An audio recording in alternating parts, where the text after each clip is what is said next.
ما تقولون في رجل قال ليس هناك فرق بين سني وشيعي بل كلهم مسلمون، وهو مفتي في إحدى ديار المسلمين، حيث أنهم أجريت معهم مقابلة في إحدى المجلات منذ شهر، ويقول حرام علينا أن نقول هذا سني وهذا شيعي، فهل هذا الكلام لا بأس به أو ما ترون فيه؟ والمجلة هذا كلام فيه إجمال خطأ، لأن الشيعة أقسام وليسوا قسما واحدا. الشيعة أقسام، ذكر الشيخ الثاني أنهم 22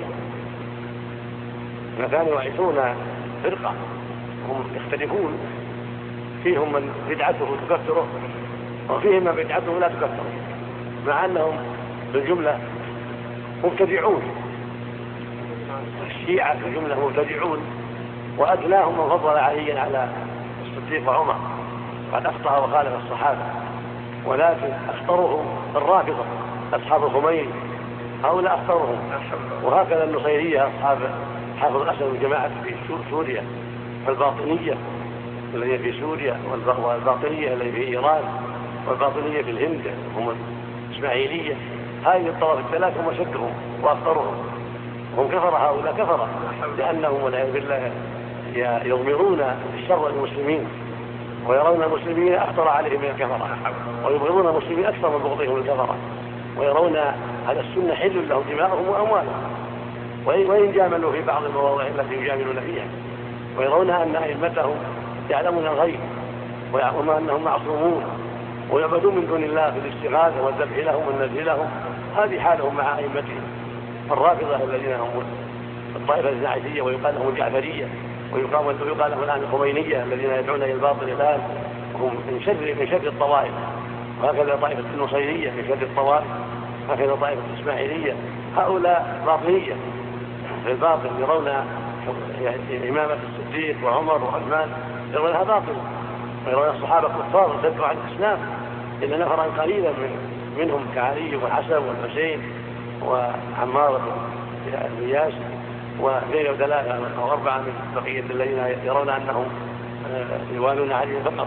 وأما بقية الصحابة فعندهم أنهم مرتدون قد خرجوا عن الإسلام وظلموا عليه إلى غير هذا ما يقولون، نسأل الله العافية، مع ما عندهم من الغلو في أهل البيت ودعواهم أنهم يعلمون الغيب، وأن الواجب إمامتهم، وأن هذه الإمامات التي بعد علي وقبل علي كلها باطلة، وأن ما عندهم ولاية حق إلا ولاية علي والحسن فقط، أما الولايات التي من عهد النبي إلى يومنا كلها باطلة عند الرافضة، نسأل الله السلامة. نعم، المقصود أن الشيعة أقسام ليسوا قسما واحدا، ومنهم الزيدية المعروف في اليمن يرى لهم التفضيل، ليسوا بالكفار إلا من عبد الأوثان منهم وغلا في البيت ودعاهم من دون الله. أما مجرد تفضيل علي على الصديق وعلى عمر لا يكون كفرا، ولكنه بدعة غلط.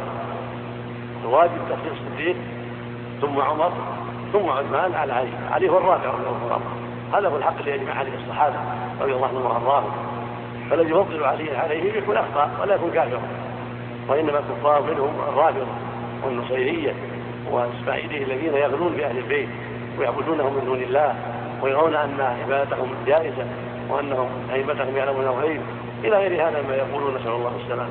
فالحاصل أنهم ينظر في عقائدهم بالتفصيل، ولا يقال الشيعة كلهم كفار، لا، بل فيهم تفصيل وهم أقسام كثيرة. نعم. وحجهم إلى بيت الله الحرام كيف يتم بناء على هذه العقيدة؟ لا بد ينظر في أمره المستقبل، نسأل الله يوفق الدولة لكل خير.